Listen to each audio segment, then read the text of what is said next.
ইফতারের সময় সবাইরে খেজুর দিমু, খেজুর খাইবো আর গট গট করে খালি পানি খামু, বাস খরচ একেবারে কমে যাইব। ওই আনন্দে হাসতেছি। আম্মা বলি কি, এই কষ্ট করে সারাদিন আমরা রোজা রাখি, এরপরে যদি খেজুর খায় ইফতারি করি অনেক কষ্ট হয়। তারপর আবার তোমার এই পচা পোকা খেজুর, তুমি তো বাজারে সবচেয়ে পচা খেজুর গুলো নিয়ে আসো আম্মা, এবার একটু ভালো খেজুর নিয়ে আসো আম্মা। আপা ঠিক কইছে, ঠিক কইছে। আমরা জানো ওই যে বাসা বাড়িতে আছে না, রোজার সময় দেখি কি মুড়ি বুট দিয়ে কি মজা করে মায় মুড়ি মুড়ি করে মায় অন্য অন্য খাইবে, আমরা খাবো আম্মা, আমরাও খাবো। আম্মা আমাদের বাড়িতে কিন্তু আমরা ইফতারে 7-8 ধরনের ফ্রুটস খেতাম। ফুরুস কিরে? ফুচকি আবার ইংলিশ মারে। আম্মা ফল ওই আম কাঁঠাল লেচু এইগুলোর।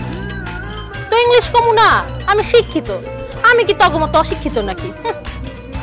আর আম্মা আমার কিন্তু ইফতারে 7-8 রকমের ফল লাগবে, নাহলে কিন্তু আমি ইফতারে খাইতেই পারবো না। শোনো, ওই বৌমা ফলের কথা কইলো না, বড়ই আর পেয়ারা রাখলে চলবো, দেশি ফল বুঝছো। আমার লেবুর কথা কিন্তু ভুলো না, লেবুর শরবত আমার লাগবে রোজার মধ্যে।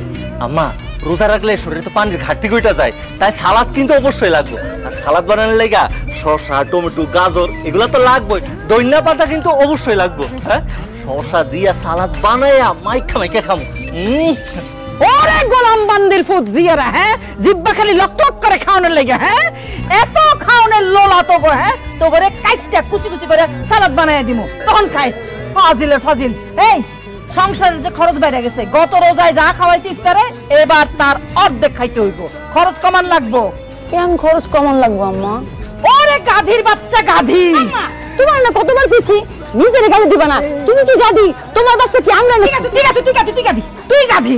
এই এখন কি ঘরে মানুষ বাড়ছে না, দুইজন মেহমান যে আইসা পড়ছে, ওকে খাওয়ার খরচ আছে না, বুঝে না কিছু, খালি খরচার হাত। আসসালামু আলাইকুম বেআইন, আছেন না? ভালো আছেন না? ওয়ালাইকুম আসসালাম। আপনার সমস্যা কি? হ্যাঁ প্রত্যেকদিন দেখা হইতেছে, প্রত্যেকদিন কেমন আছেন কেমন আছেন জিগান কেন? হ্যাঁ আরে বাবা নিচে গরম হয়ে যান কিনলে, মূলত আপনারা আইসে এতবার দেখি এতবার আমার কাছে নতুন নতুন লাগে, কি কইছে বুঝছেন না? হিলে বলি জিজ্ঞাসি মাইন্ড করিয়েন না বেআইন। হাসানে তো মামির দিকে কতদিন ধরে দেখতেছেন না, মামির একটু ফোনে ধরাই দেই। না না না বেজাল করি চা কি কই দিয়েছ সেটা কো। আইজা আসি আম্মা, দুদিন পরে রোজা, এখন রোজার বাজার সদাই করন লাগতো না কি? রোজার বাজার এটা কি জিনিস? ও মামা হইতে কি এক হয় কি, আপনি রোজার বাজার বুঝেন না? সেরি ইফতারি খাওয়ান লাগতো না আঙ্গর নানার ভাই, আমরা তো ইফতারি করি হাত অষ্ট ওদের হুদা জুস।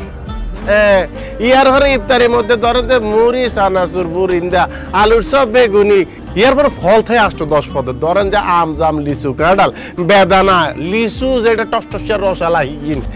আর আঙ্গ তো সেরিতে ও বাবু রে রুই, কাতল, শীতল, বোয়াল, সেগুয়া, ডগরি, মন্ডা, ভক্তরিকা মাছের আইটেম গেল। ইয়ার যে খাসির লড়াই না যে রান আছে না, রানের গোস দি আমরা সুন্দর করি মতি মতি মতি মতি সেরি করি। কেন শুনেন, এখন যেহেতু রোজা শুরু হইতেছে, আমি বাজারে যাবো, বাজারে যাই সুন্দর সুন্দর বাজার করি আনবো, যাতে একটা সেরি ইফতার হয়ে যায়। কি কি আনতে হইব আন্না হুদা একবার মুখ ফুটি বলেন, আইলো আনতেছি। কেন গরু আনবা, খাসি আনবা, মুরগি আনবা, বড় মাছ আনবা, চিংড়ি মাছ আনবা, তারপর মনে করো শাকসবজি আনবা, তারপর মসুরের ডাল আনবা, খেসারি ডাল আনবা, বুটের ডাল আনবা, তারপরে মনে করো হচ্ছে মুড়ি আনবা। আচ্ছা বড় বড় খেজুর আনবা, আম্মা খালি পোকা খেজুর খায়, পোকা ছাড়া খেজুর আনবা, পোকা ছাড়া খেজুর। বেদেন সবাই কইতে